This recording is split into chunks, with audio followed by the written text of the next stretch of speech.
Марқұм Стенли Браун деген ол кісі біз үшін бір күн болды. Енді мен айтам, Құдай бізге жіберген адам. Енді отбасыға маған өте әсер тиді.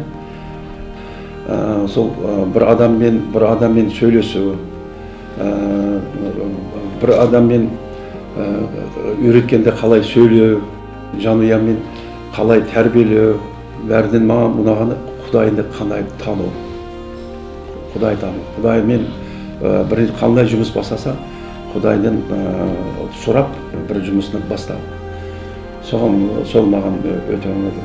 Қазір қандай жұмыс бастаймын, бәріміз отырамыз, Құдайдан сұраймыз, жұмыс бастаймыз. Жұмысымыз әрқашан жақсы жүреді.